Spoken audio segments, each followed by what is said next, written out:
É possível que estejamos vivendo um dos períodos mais delicados da história e, ao mesmo tempo, poucos se atrevem a falar a verdade. Por que tantas vozes se calam quando a Bíblia anuncia catástrofes e conflitos que parecem estar batendo à nossa porta? Neste vídeo, vamos expor passagens que alguns evitam, pois elas confrontam o modo de vida moderno e apontam para acontecimentos que muitos se negam a admitir. Enquanto opiniões se chocam e a sociedade se divide, as Escrituras trazem avisos poderosos, mostrando que o desenrolar dos últimos eventos não é mera teoria, mas uma realidade que assusta e liberta. Há quem prefira manter tudo em silêncio, temendo perder o conforto que o mundo oferece, mas a verdade bíblica incomoda e abre nossos olhos para algo maior do que a zona de segurança. Vamos colocar em evidência relatos antigos que se conectam aos dias atuais de maneira perturbadora. Se você busca entendimento genuíno sobre o que está por vir e quer descobrir por que essas previsões sacodem o coração humano, prepare-se para ver o que poucos ousam enxergar. A palavra de Deus não mede palavras quando revela o que aguarda a humanidade. Há momentos em que uma simples observação provoca um choque de percepção. Imagine olhar ao redor e notar como tantas pessoas vivem mergulhadas em distrações, seguindo comandos invisíveis que ditam pensamentos e comportamentos. Alguns nem questionam as influências que moldam suas escolhas. Outros, mesmo desconfiados, não conseguem se libertar das vozes que lhes dizem para temer, para trabalhar mais, para se sujeitarem às pressões do mundo. Talvez você já tenha sentido esse desconforto, essa sensação de que algo maior está em jogo, algo que ultrapassa o que os olhos podem ver. A Bíblia aponta para tempos em que a verdade seria camuflada e o mal se disfarçaria de bem. Em Mateus capítulo 24, Jesus adverte sobre enganos e confusões em larga escala. Quem se mantém firme na palavra e no discernimento do Espírito Santo não será tragado pela onda de mentiras que se espalham. O ponto de partida é perceber que nada disso é novo. Desde Gênesis, Deus já separava aqueles que o buscavam de coração sincero, protegendo-os do mal iminente. Noé foi advertido sobre o dilúvio. Ele não ignorou o aviso, pelo contrário, construiu a arca e se refugiou nela com sua família. Enquanto o resto da humanidade vivia em total desatenção, Noé e os seus, pela fé, sobreviveram à inundação que cobriu toda a terra. É quase inevitável pensar, será que estamos vendo algo parecido em nossos dias? Não necessariamente um dilúvio de água, mas um mar de informações distorcidas que afogam a verdade. Para não nos perdermos, precisamos enxergar sinais e escolher ficar do lado da luz. A Bíblia nos inspira a abrir os olhos e a não confiar cegamente em promessas vazias, pois o engano pode chegar de várias formas, inclusive disfarçado de boas intenções. Hoje, muita gente busca soluções rápidas e segue padrões ditados pela mídia ou pela cultura. Poucos param para refletir no que Jesus ensinou sobre honestidade, compaixão e renúncia do pecado. Ao longo deste vídeo, veremos histórias bíblicas e ensinamentos que desenham um mapa precioso para enfrentar a confusão atual. Nossa jornada começa agora, convidando você a investigar cada detalhe do que Deus revela. Se buscamos respostas sinceras, encontraremos direção e força para resistir ao mal. Nesse caminhar, não tenha medo de questionar. Pergunte-se se suas escolhas estão em harmonia com a vontade de Deus ou se apenas seguem a maré do mundo. Olhe à sua volta e note como cada passo pode ser influenciado por algo além do que se vê. A chave está em discernir a voz do Senhor em meio ao ruído e, assim, permanecer firme. Essa é a proposta inicial, um chamado à descoberta de verdades que atravessam séculos e ainda se aplicam aos dramas modernos. O limiar do caos. Vivemos dias que se assemelham a uma ponte frágil sobre um abismo. Há medos espalhados pelos quatro cantos, epidemias, guerras e crises que abalam a estabilidade de nações inteiras. Alguns chegam a se perguntar se Deus continua agindo, se ainda há misericórdia para tempos tão sombrios. Porém, sempre que o caos dá sinais de se instalar, há uma provisão do alto para proteger aqueles que creem. Basta recordar Sodoma e Gomorra. Gênesis capítulo 19 descreve a perversidade que tomou conta daquelas cidades. Deus, em sua justiça, decidiu destruí-las, mas antes retirou Ló e sua família do lugar. O anjo do Senhor os conduziu para longe, livrando-os da destruição. Essa libertação não aconteceu por coincidência. Houve um alerta claro e uma ação imediata de fuga.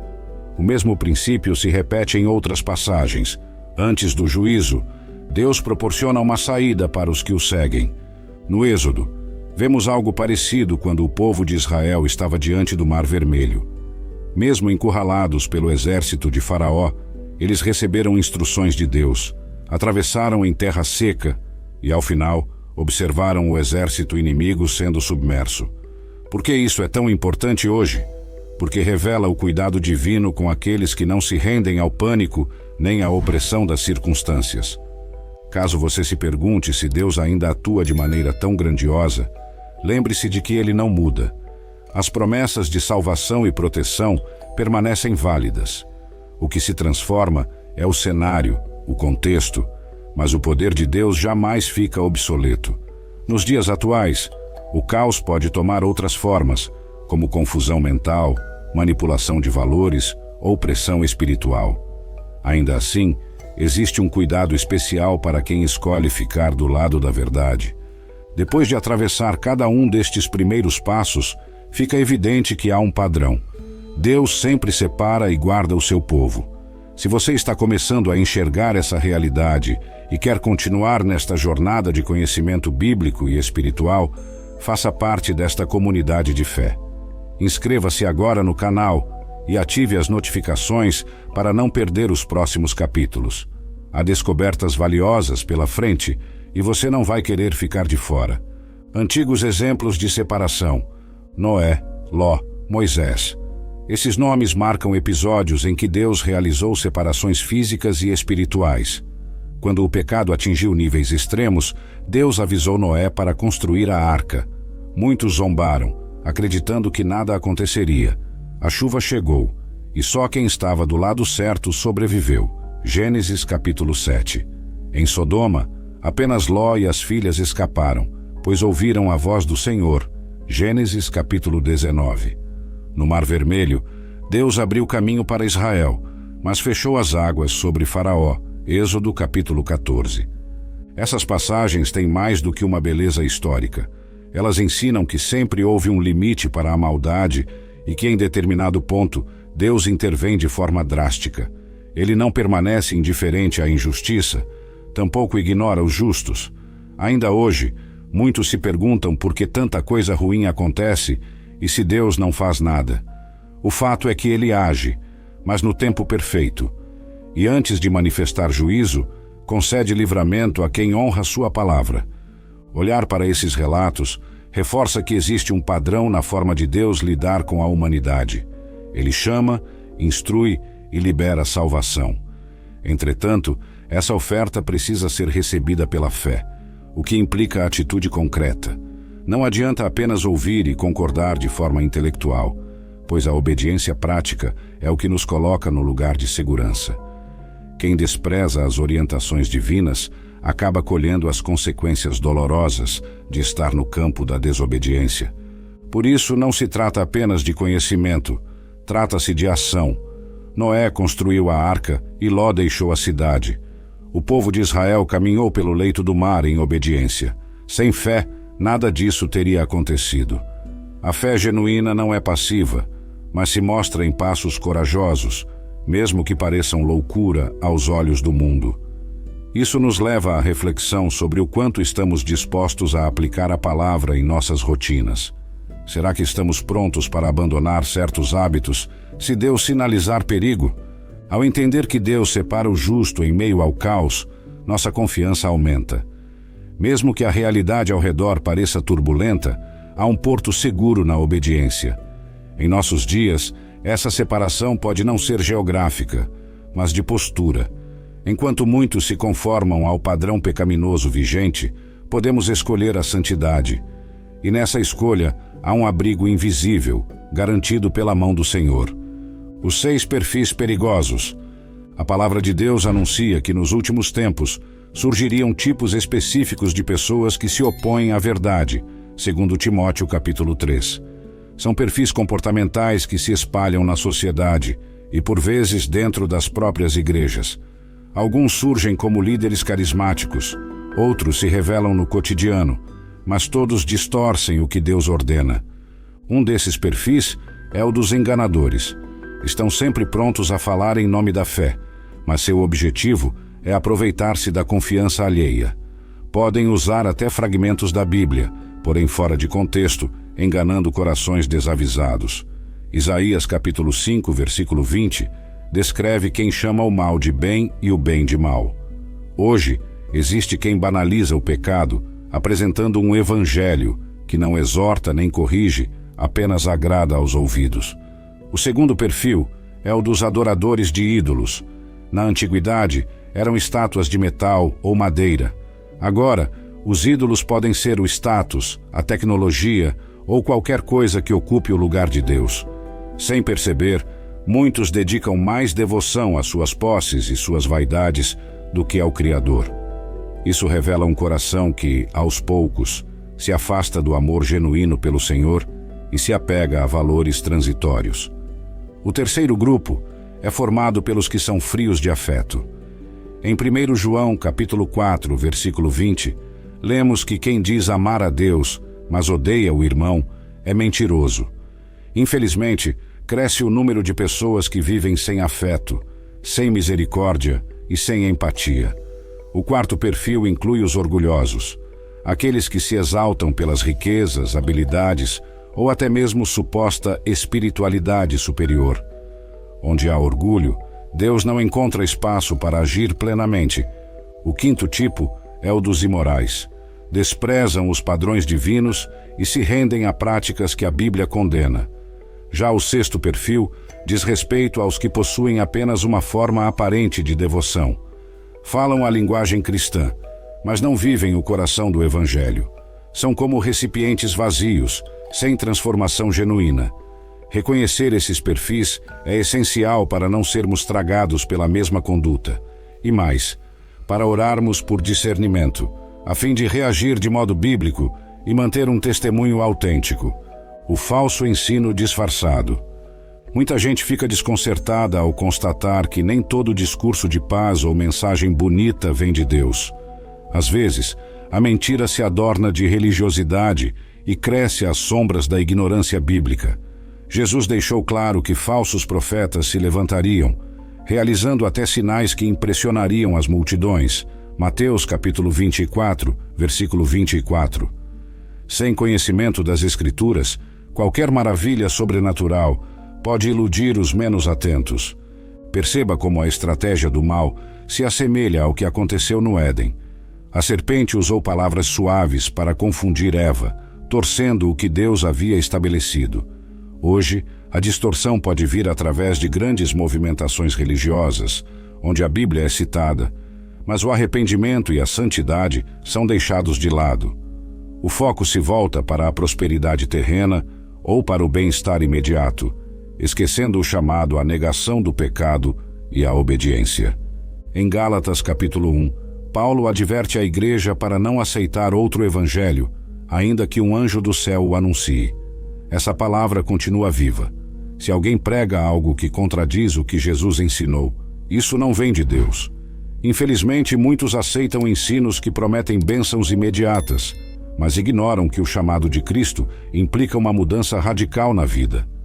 O genuíno evangelho confronta o pecado, convida ao arrependimento e oferece salvação por graça. Mas como identificar o falso ensino disfarçado de verdade? É preciso examinar tudo pela lente bíblica. A palavra do Senhor não se contradiz. Se uma revelação contraria passagens claras das Escrituras, devemos rejeitá-la. Além disso, quando a motivação gira em torno de interesses egoístas, sem glorificar a Cristo, há evidências de que algo está errado. É melhor prevenir do que remediar. Antes de acatar qualquer mensagem, peça direção ao Espírito Santo e confirme na Bíblia. Há muitos discursos que exaltam o ser humano em vez de Cristo. Tudo se torna centrado em conquistas materiais, enquanto o chamado à humildade e à compaixão é minimizado. O pior é quando tais ensinos até utilizam o nome de Jesus para validar práticas distantes de seus mandamentos. É aí que se faz urgente lembrar que a nossa referência não é a aprovação das pessoas, mas o está escrito das Escrituras. Raízes da idolatria moderna. Ao analisar a idolatria nos dias de hoje, a imagem de estátuas antigas pode até parecer ultrapassada. Entretanto, o princípio continua vivo. A idolatria é tudo que toma o lugar de Deus em nosso afeto e prioridade. Nas sociedades atuais, o ídolo pode ser um relacionamento, um cargo, a fama ou qualquer atração que nos afaste da busca sincera pelo Senhor. Em Êxodo capítulo 20, Deus declara que é zeloso e não divide sua glória. É comum ver pessoas obcecadas por sucesso a ponto de negligenciar valores cristãos. Outros tornam o dinheiro um ídolo, sacrificando tempo com a família e até a honestidade para aumentar seus ganhos. Há quem eleve a própria opinião ou convicção política a um patamar quase sagrado, tratando adversários como inimigos mortais. Nesse sentido, a idolatria revela um coração preso a desejos que não são de fato eternos. Em Colossenses capítulo 3, aprendemos que tudo aquilo que se interpõe entre nós e Deus pode nos conduzir à morte espiritual.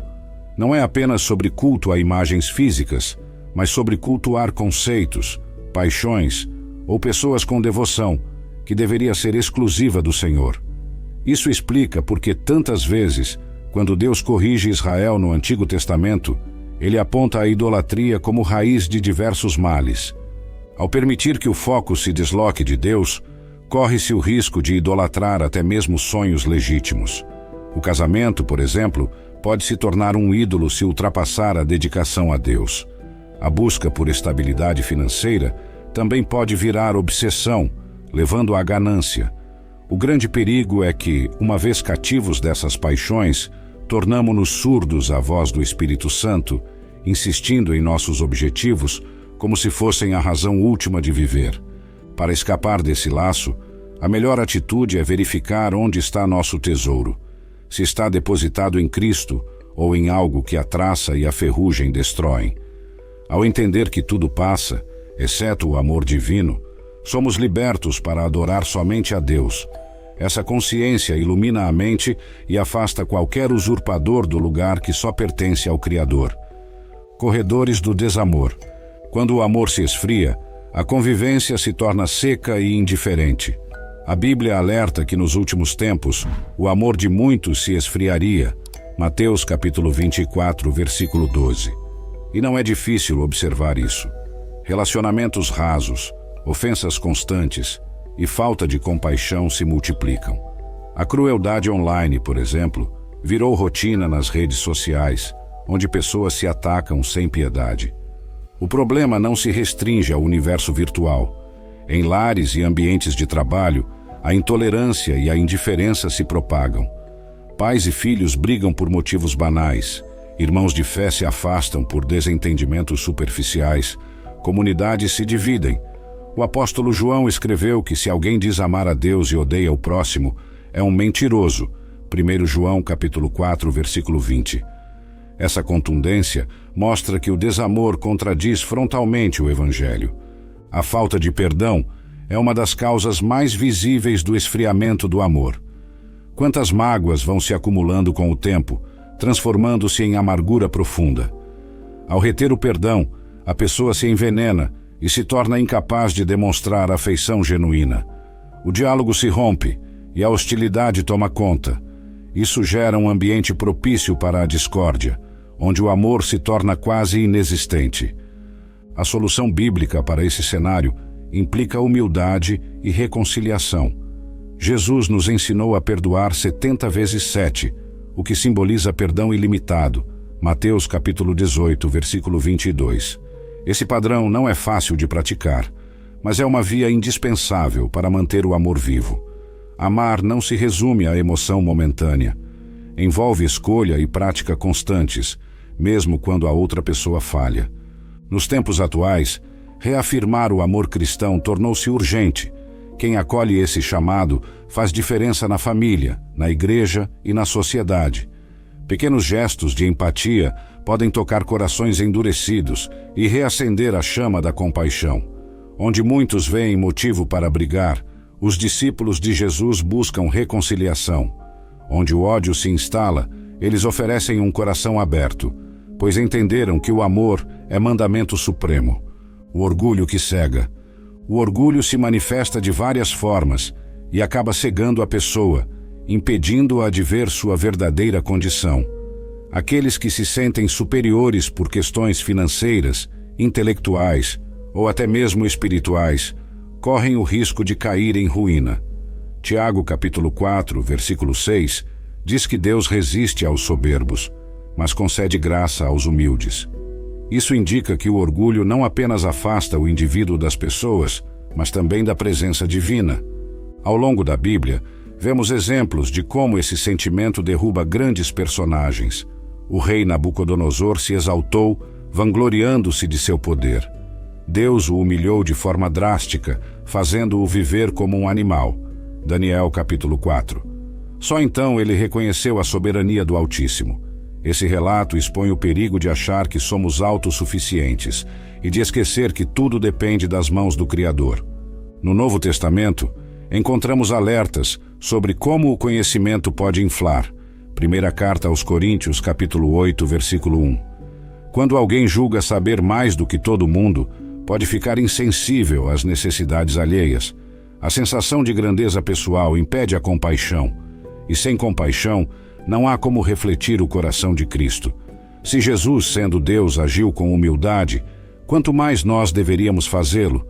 Pode ser difícil admitir orgulho, pois o próprio orgulho não reconhece falhas. Contudo, a graça divina nos ajuda a enxergar que o eu não é o centro do universo.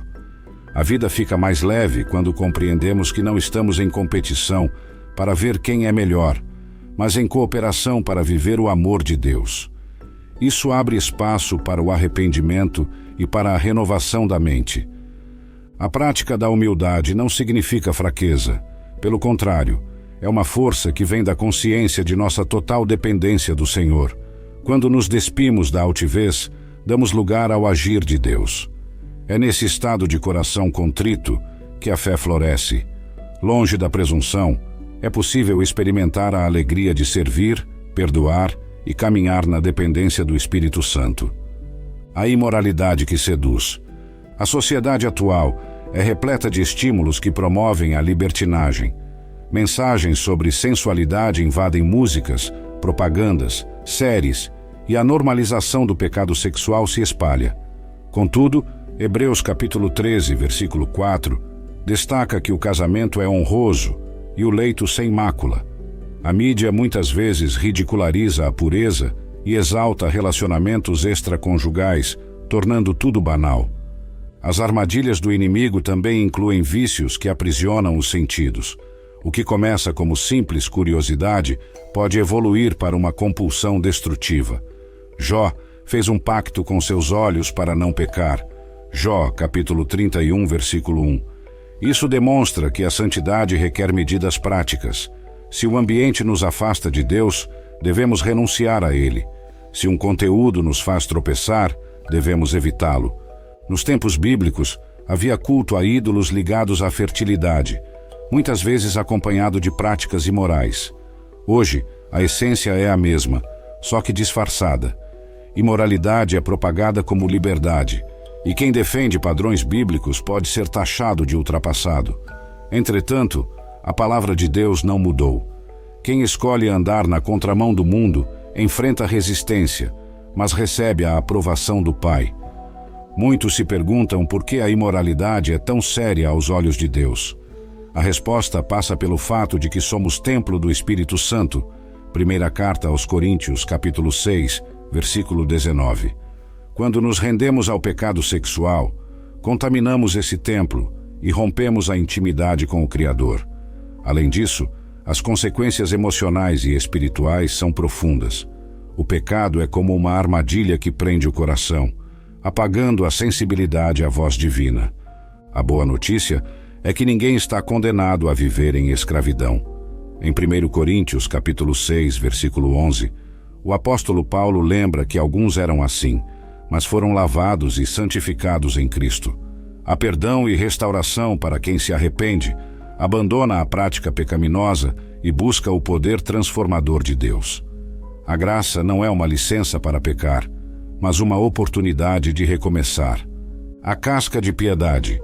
Muitas pessoas frequentam cultos, conhecem hinos e versículos, mas sua vida não reflete a presença real de Cristo. Esse tipo de atitude cria uma aparência de santidade que impressiona no exterior, mas não resiste a um exame profundo do coração. Em 2 Timóteo, capítulo 3, versículo 5, encontramos quem tem forma de piedade, mas nega o poder dela. São aqueles que falam como crentes, porém não vivem de modo compatível. É comum ver gente que levanta as mãos na igreja, mas não abre o coração para o arrependimento. Outros ostentam bondade apenas quando há plateia. Quem vive na casca da piedade pode até impressionar por um tempo, mas Deus sonda o íntimo e conhece as intenções. Se a pessoa busca somente reconhecimento humano, seu galardão não virá do alto. Esse comportamento prejudica tanto quem o pratica, quanto a congregação ao redor. Torna-se um escândalo quando líderes caem em contradição entre o que pregam e o que fazem. A fé superficial contamina o testemunho e faz com que muitos percam a confiança na mensagem do Evangelho. Pior ainda, afasta as pessoas genuinamente interessadas em encontrar autenticidade no corpo de Cristo. A transformação que Deus realiza não se limita ao externo. É um processo que refina o caráter e se evidencia nos frutos do Espírito. Gálatas capítulo 5, versículo 22. O amor, a alegria, a paz, a paciência e outros aspectos do caráter de Cristo brotam de dentro para fora. Sem esse fruto, a piedade é apenas teatral. Se o coração não foi mudado, a rotina religiosa vira um mero ritual desprovido de vida. Para sair dessa armadilha, o convite é abrir o coração ao Senhor, confessar pecados e buscar intimidade genuína. A graça nos dá acesso a um relacionamento verdadeiro com Deus, sem máscaras. A Bíblia não espera perfeição imediata, mas sinceridade e crescimento contínuo. Quando deixamos a palavra moldar nosso interior, a aparência externa deixa de ser uma encenação e passa a ser reflexo da presença de Cristo. Preparação constante. Seria imprudente pensar que podemos deixar tudo para depois, como se houvesse tempo de sobra para acertar a vida na última hora. Jesus relatou a parábola das 10 virgens, Mateus capítulo 25, ilustrando a importância de estarmos prontos. 5 delas tinham azeite suficiente para aguardar o noivo, enquanto as outras 5, despreocupadas, ficaram sem reserva e perderam a oportunidade. Essa história realça a necessidade de cultivar relacionamento com Deus diariamente. A preparação envolve oração, leitura bíblica, comunhão e prática de boas obras. Não se trata de acumular méritos, mas de estar sintonizado com a vontade do Senhor. Assim como um atleta não treina apenas no dia da competição, o cristão não deve buscar consagração apenas diante de uma crise. Quando falamos em últimos tempos, muitos ficam ansiosos, mas essa ansiedade pode ser substituída por vigilância e confiança. Os sinais ao redor servem de alerta para que não caiamos no sono espiritual. Quem vive ligado ao coração de Deus, mesmo em meio a problemas, mantém firmeza e equilíbrio. Nossos passos devem ser coerentes com as convicções que professamos, pois um testemunho fiel não se constrói de maneira improvisada. Alguns reclamam que é difícil orar ou estudar a Bíblia na correria do dia a dia. Porém, se algo é prioridade, encontramos meios de realizar. Se dedicamos tempo para entretenimento, por que não reservar momentos para o diálogo com o Senhor? A constância na devoção nos afasta de arrependimentos tardios. É melhor crescer em fé gradativamente do que esperar uma tragédia para buscar ajuda às pressas. Ninguém sabe o dia ou a hora em que Cristo voltará ou que seremos chamados para a eternidade. Por isso, o estado de prontidão nos protege contra surpresas desagradáveis. Cultivar uma vida centrada em Jesus gera paz interior e confiança no porvir. Quando o chamado divino chegar, seja pelo arrebatamento ou pelo fim da jornada terrestre, estaremos aptos a responder, pois nossa lâmpada estará abastecida.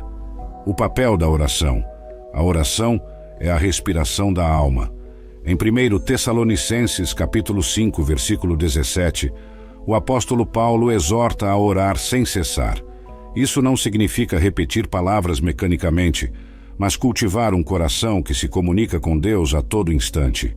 Na Bíblia, vemos exemplos de pessoas que mudaram circunstâncias através de súplicas sinceras, como Ana, que orou por um filho e gerou o profeta Samuel, 1 Samuel, capítulo 1. Moisés intercedeu pelo povo de Israel quando pecaram no deserto, e Deus atendeu ao clamor, diminuindo o castigo. A cidade de Nínive foi poupada porque seus habitantes se arrependeram e buscaram misericórdia. Esses relatos evidenciam que a oração move o sobrenatural. É um meio de graça que nos faz participar dos propósitos divinos, alinhando nosso coração ao querer do Senhor. Entretanto, orar sem fé e sem obediência não faz sentido. Tiago, capítulo 5, versículo 16, diz que a súplica do justo pode muito em seus efeitos. A palavra-chave é justo, pois se escolhemos viver deliberadamente no pecado, nossas orações se tornam vazias. É preciso que haja arrependimento e submissão a Deus. Nesse lugar de fidelidade, a oração se torna uma arma poderosa. Outra dimensão da oração é o louvor. Quando Paulo e Silas foram presos, Atos capítulo 16, cantaram hinos e oraram no cárcere, e as cadeias se abriram. Esse episódio não apenas libertou os dois, mas impactou o carcereiro e sua família, que se converteram. Esse poder transformador pode ocorrer conosco hoje, desde que o nosso louvor não seja apenas um ato externo, mas uma expressão real de confiança no Senhor. A persistência na oração também revela humildade, pois reconhecemos que dependemos de Deus para tudo. A alma encontra descanso quando desabafa as ansiedades diante dele, crendo que ele ouve e responde segundo sua boa vontade. Por isso, a vida devocional não é peso, mas um refúgio. Em tempos de incerteza, a presença de Deus é o local de segurança inabalável. Orar é aproximar-se do Pai em amor e esperança. Frutos de fé e obediência. A fé genuína não fica parada em teorias. Ela se manifesta em obediência e gera frutos que glorificam a Deus. Tiago capítulo 2 lembra que a fé sem obras é morta. Alguns entendem mal esse ensino, achando que a salvação depende de esforços próprios. Na verdade, a salvação é pela graça, porém essa graça produz transformação, que se traduz em boas atitudes, como amar ao próximo e rejeitar a maldade. O livro de Hebreus, capítulo 11, apresenta heróis da fé que agiram com base em convicções profundas. Noé construiu a arca, Abraão saiu de sua terra, Moisés confrontou Faraó.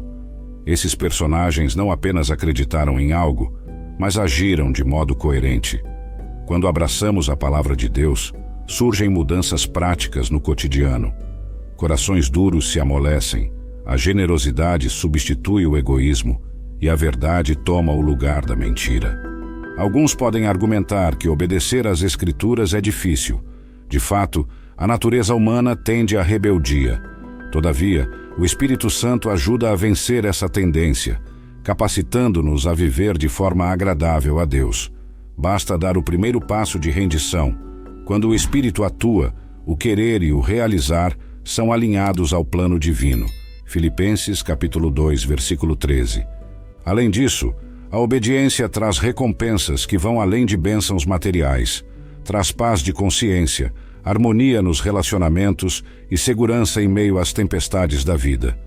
O Salmo capítulo 1 descreve o justo como árvore plantada junto a ribeiros de águas, que dá seu fruto na estação certa. Essa metáfora ressalta a estabilidade de quem segue os princípios divinos, mesmo quando há calor ou estiagem. Uma das maiores alegrias de obedecer é contemplar como Deus usa nossas atitudes para tocar outras vidas. Boas obras não são para vanglória pessoal, mas para exaltar aquele que nos transformou. Quando as pessoas testemunham essa coerência entre discurso e prática, percebem que existe algo genuinamente divino em nós. Assim, a fé deixa de ser só um conceito religioso e passa a ser uma luz que atrai quem está em trevas. A hora de testar os espíritos, diante de tantos sinais e maravilhas espalhados por aí, surge a pergunta: como discernir se algo vem de Deus ou não? Em 1 João capítulo 4, versículos de 1 a 3, há uma orientação clara para testar os espíritos. Nem tudo que parece milagroso é aprovado pelo Senhor. Há forças das trevas capazes de imitar manifestações sobrenaturais, visando enganar corações despreparados. Em Mateus capítulo 7, versículos 21 a 23, Jesus alerta que nem todo o que diz Senhor, Senhor entrará no reino, pois muitos farão prodígios em nome dele, mas sem nunca tê-lo conhecido de verdade. Esses textos bíblicos nos ensinam a não seguir cegamente qualquer demonstração extraordinária. Precisamos avaliar se o ato glorifica a Cristo e se está em conformidade com as Escrituras. Uma forma prática de testar os espíritos é observar o conteúdo da mensagem e o fruto na vida de quem a transmite. Se promove arrependimento, amor e santidade, há sinais de que é de Deus. Mas se estimula vaidade, ganância ou afasta o foco de Jesus, convém recuar. O inimigo pode tentar fascinar a mente humana com espetáculos, porém não promove transformação genuína do caráter, algo que só o Espírito Santo realiza. Outro critério é verificar se há confissão sincera de que Jesus veio em carne, morreu e ressuscitou. 1 João capítulo 4, versículo 2. Quem nega a divindade e a humanidade de Cristo não procede do Pai. Além disso, a verdadeira obra de Deus sempre aponta para a redenção e para o senhorio de Cristo. Quando existe autopromoção, exaltação da criatura em detrimento do Criador, é hora de desconfiar. Nos últimos dias, as mentiras sutilmente disfarçadas de verdade se multiplicam. A igreja não pode se deixar levar por emoções passageiras. Precisamos de discernimento e dependência da palavra. Cada experiência espiritual deve ser submetida ao crivo bíblico. Sendo assim, orar por sabedoria é essencial. O Espírito Santo não nos deixa órfãos, pois nos guia em toda a verdade quando desejamos de coração sincero conhecer a vontade de Deus. Milagres divinos ou diabólicos. Há quem acredite que só Deus faz milagres, mas as Escrituras mostram que o diabo também pode realizar feitos sobrenaturais.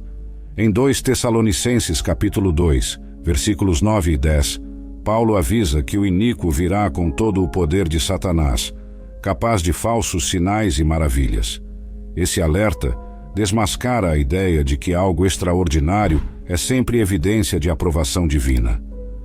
No Antigo Testamento, vemos os magos do Egito imitando alguns dos sinais que Moisés realizou, Êxodo capítulo 7. Esses magos reproduziram milagres de forma limitada, porém o objetivo era enganar Faraó. Isso demonstra que o inimigo pode tentar imitar as obras de Deus, deturpando o que é sagrado. Em tempos recentes, surgem falsos mestres que realizam supostos prodígios para atrair multidões, mas suas motivações são corrompidas. É fundamental ressaltar que Deus não age por manipulação.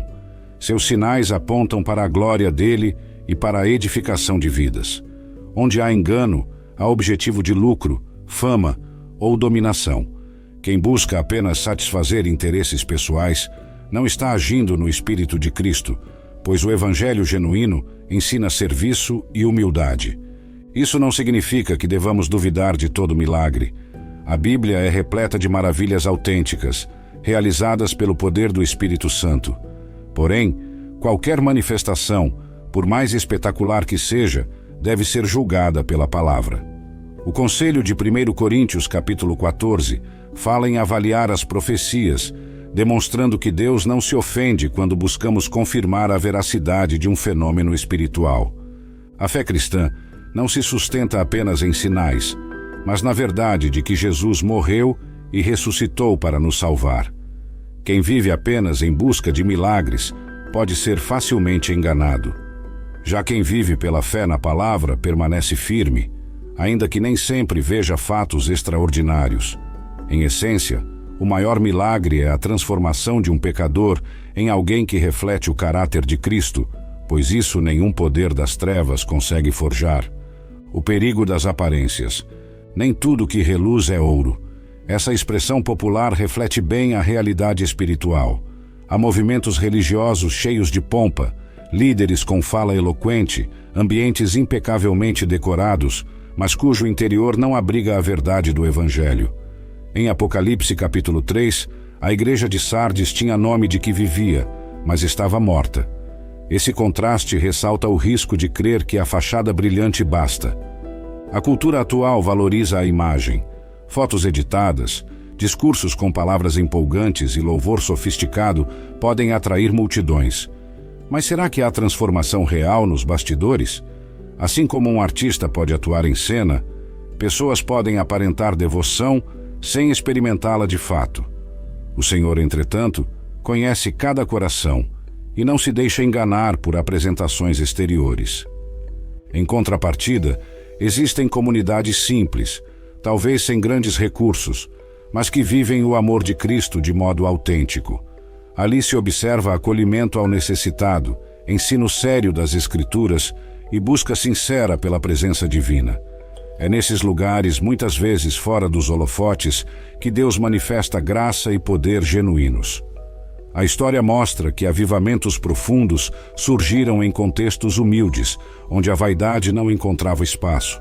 Se analisarmos os relatos de Jesus, ele frequentemente criticava a hipocrisia dos fariseus, que exibiam religiosidade perante o povo, mas seu interior estava cheio de iniquidade.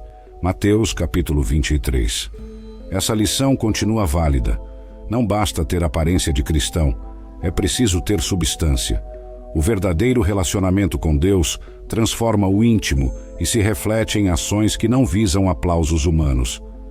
Para evitar o perigo das aparências, o remédio é a sinceridade diante de Deus e a autorreflexão. Em vez de buscar reconhecimento, devemos buscar comunhão com o Pai.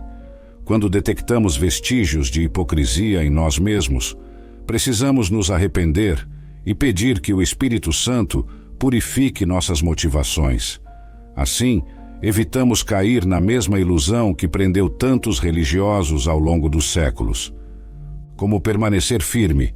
Diante de um mundo em constante mudança, perguntas surgem. Como manter a fé inabalável? Como resistir às pressões e seduções que nos cercam? O Salmo, capítulo 119, versículo 105, diz que a palavra é lâmpada para os nossos pés. Isso indica que o estudo bíblico consistente é fundamental para nos guiar em meio à escuridão dos valores corrompidos.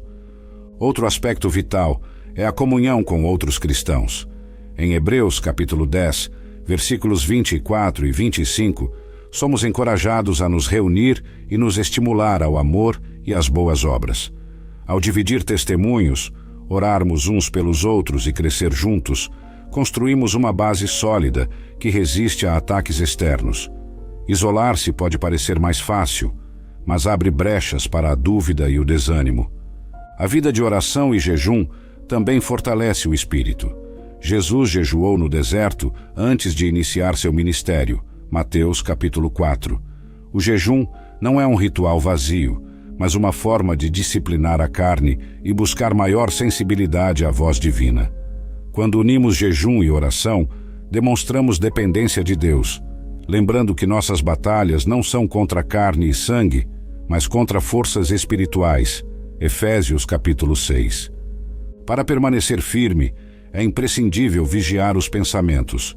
Romanos capítulo 12, versículo 2, exorta a não nos conformarmos com o mundo, mas a renovarmos a mente.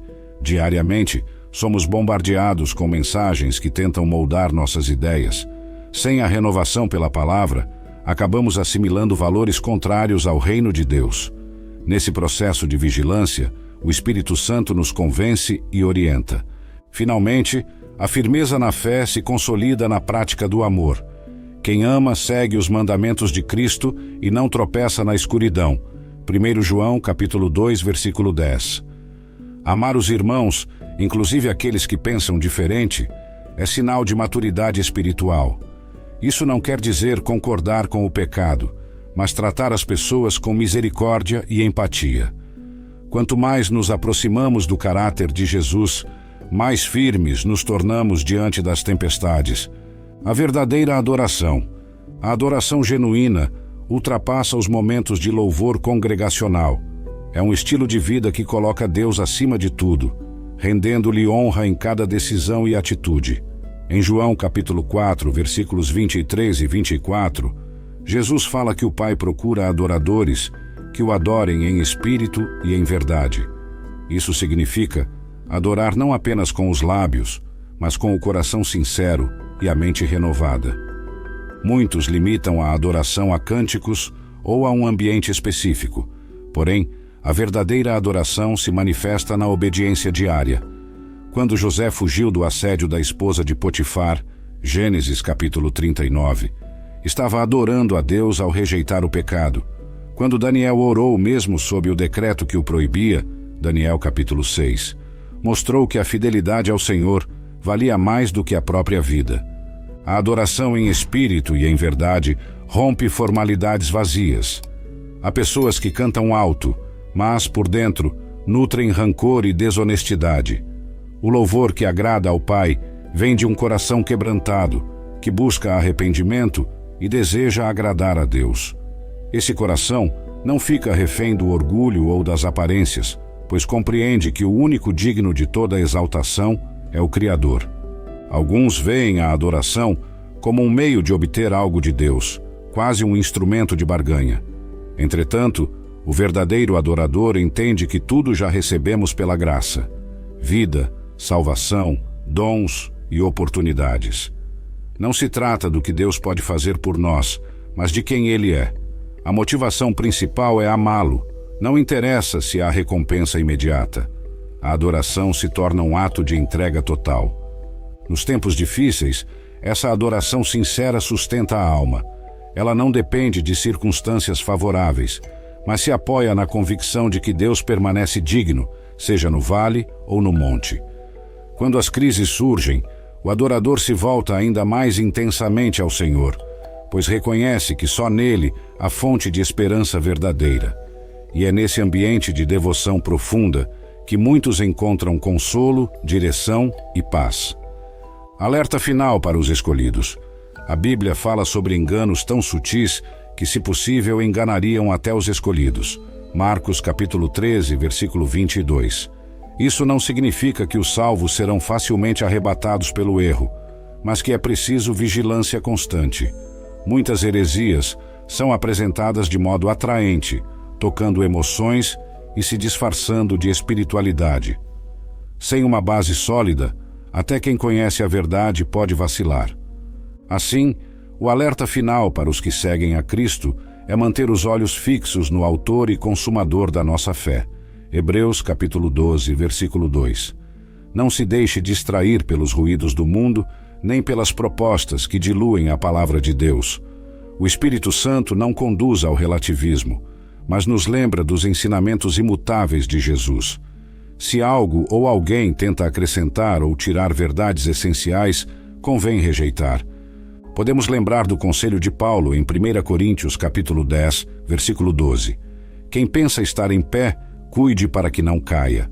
É um chamado à humildade, pois ninguém é tão maduro a ponto de estar imune a tropeços. A segurança consiste em permanecer no Evangelho, sem buscar novidades que afastem do fundamento bíblico. Tudo que vai contra o caráter santo de Deus e contra o sacrifício de Cristo na cruz deve ser descartado. A arma contra o engano é o conhecimento verdadeiro da palavra e a comunhão com o Senhor. Não há fórmula mágica nem atalhos. É a leitura, meditação, oração e prática. Por meio dessas disciplinas espirituais, fortalecemos nossa mente contra as ciladas do inimigo. E, ao mesmo tempo, crescemos em amor, compaixão e serviço, demonstrando ao mundo a luz de Cristo. Se você tem acompanhado esta mensagem até agora, não deixe que a semente da verdade seja roubada por distrações. Continue firme, lembrando-se de que Deus honra aqueles que o buscam de todo o coração. Mesmo que os dias sejam maus, há esperança para os que se abrigam na rocha inabalável. A fidelidade do Senhor não falha, e Ele supre cada necessidade de quem se mantém sob sua proteção. Uma esperança que não falha. Ao concluir essa jornada, fica evidente que, apesar de todos os desafios, há uma esperança firme para os que confiam em Deus. O livro de Apocalipse revela que toda lágrima será enxugada, a morte será aniquilada e a dor desaparecerá. Apocalipse capítulo 21, versículo 4. Essa é a promessa de um futuro glorioso, reservado aos que perseveram na fé, mesmo em meio às lutas do presente. A esperança cristã não é utopia ou fuga da realidade. É uma certeza fundamentada na ressurreição de Cristo. Ele venceu a morte e prometeu voltar para buscar o seu povo. Enquanto esse dia não chega, somos chamados a viver como luz do mundo e sal da terra, anunciando a todos que ainda há uma porta aberta para o arrependimento e a reconciliação com Deus. Se você reconhece que precisa de transformação, não adie sua entrega. Ore, abra o coração ao Senhor e convide-o a dirigir cada passo. Não se trata de perfeição imediata, mas de um coração disposto a mudar e caminhar na verdade. Cada dia, cada decisão, cada pequena escolha pode refletir uma fé viva e sincera. Quem cultiva esse relacionamento com Deus experimenta paz que excede entendimento, mesmo quando as circunstâncias parecem contrárias. Se esta mensagem tocou seu coração, não se vá sem se unir a nós de forma mais próxima. Compartilhe este vídeo com amigos, deixe seu comentário sobre o que aprendeu e inscreva-se no canal para continuar recebendo reflexões baseadas na Bíblia. Há muito a ser explorado e vivido.